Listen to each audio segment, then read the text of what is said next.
आइए सुनते हैं खान सर की ये मोटिवेशनल स्पीच। जाते ही शमशान में मिट गई सारी लकीर, एक ही पास जल रहे थे राजा और फकीर।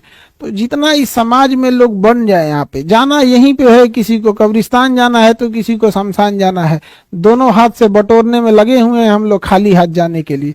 हम लोग के समाज में ना आचार्य रजनीश थे, अब तो नहीं रहे, उनका एक बड़ा प्रचलित एक कथन था कि शमशान घाट और कब्रिस्तान अगर समाज के हमारे शहर के बीच में अगर रहता, तो अगर ऐसे बीच में रहता तो इससे लोग डेली डरते और देखते कि यही हमारा लास्टली हमें यही आना है। बट हमारे में यहाँ क्या है ना कि वो सब शहर के लास्ट में होते हैं, तो लोग को कभी कभी जाना होता है, देखना होता है, वरना अगर ये सब चीजें बीच में रहती तो लोग जरूर डरते हैं यहाँ पे।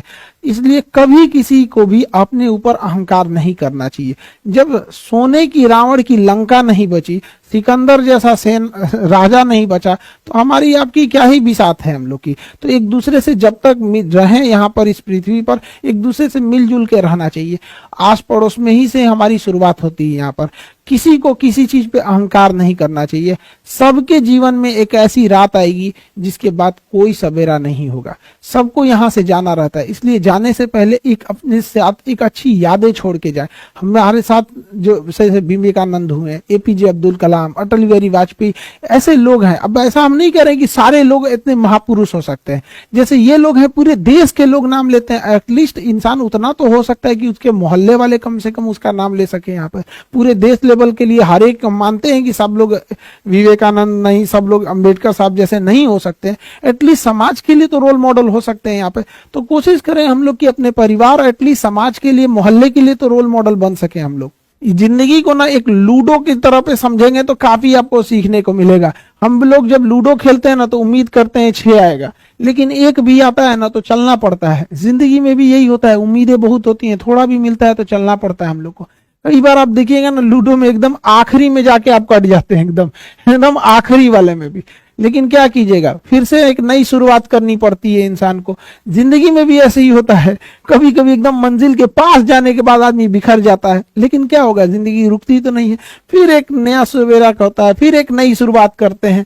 और जिंदगी में भी कभी कभी क्या होगा ना, एक ऐसा भी मोड़ आता है ना, जब लूडो में भी देखिएगा आप, एक समय ऐसा आएगा ना कि जब आपके पास 6 आएगा लेकिन उसकी कोई जरूरत नहीं रहेगी, फिर उसमें आपको कम की जरूरत रहती है। कभी कभी ऐसा होता है ना लूडो में कि हाँ 2 आएगा तो हम पास हो जाएंगे, बट उससे ज्यादा आ जाता है।